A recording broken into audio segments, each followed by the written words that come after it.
आता एक महत्त्वाची बातमी आहे। महाराष्ट्रामध्ये ओला, उबर आणि रॅपिडो आता बंद होणार आहे। प्ले स्टोअर, ॲपल स्टोअरवरून ॲप्स हटवण्याचे आदेश देण्यात आले। महाराष्ट्र सायबर विभागानं गुगल आणि ॲपलला हे पत्र दिले। महाराष्ट्राचे परिवहन मंत्री प्रताप सरनाईक यांनी 12 मे रोजी सायबर विभागाला पत्र पाठवले।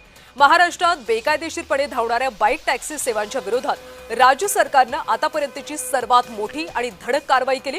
राज्यातल्या ओला, उबर आणि रॅपिडो या नामांकित कंपन्यांचे mobile apps Google play store आणि ॲपल ॲप स्टोअरवरून त्वरित हटवण्याचे आदेश महाराष्ट्र सायबर विभागाने दिले।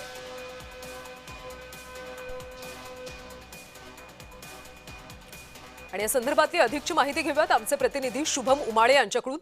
शुभम, आता महाराष्ट्रामध्ये ओला, उबर, रॅपिडो बंद होईल अशी माहिती मिळते, नेमकी सरकारने काय कारवाई केली आहे?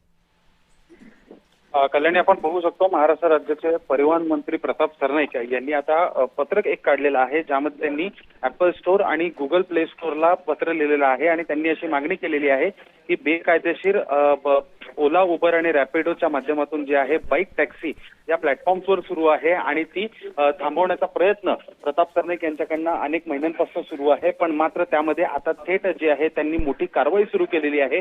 त्यांनी गुगल प्ले स्टोअर आणि ॲपल स्टोअरला जे आहे आता ॲप्लिकेशन्सच्या माध्यमातून, ज्या ॲप्लिकेशन्सच्या माध्यमातून या बाईक टॅक्सी बुक केल्या जातात ते त्यांच्यावरच जे आहे त्यांनी आता कारवाई केलेली आहे। आणि अशामध्येच आता मुंबई असेल किंवा मग महाराष्ट्रातले प्रमुख शहरं असतील किंवा इतरत्र भाग असतील, त्या ठिकाणी आता आपल्याला बाईक टॅक्सी ज्या आहेत त्या उपलब्ध होणार नाहीत, कारण की त्यांच्यासाठीची परवानगी जी आहे ती अजून महाराष्ट्र सरकारने दिलेली नाही आहे। तरी देखील बेकायदेशीर हे सुरू असल्याचं कृत्य जे आहे ते महाराष्ट्रामध्ये मागील अनेक महिन्यांपासून सुरू आहे आणि याच्याच विरोधात परिवहन मंत्री प्रताप सरनाईक यांनी हा निर्णय घेतलेला आहे। कल्याणी, शुभम, धन्यवाद या सविस्तर माहितीसाठी।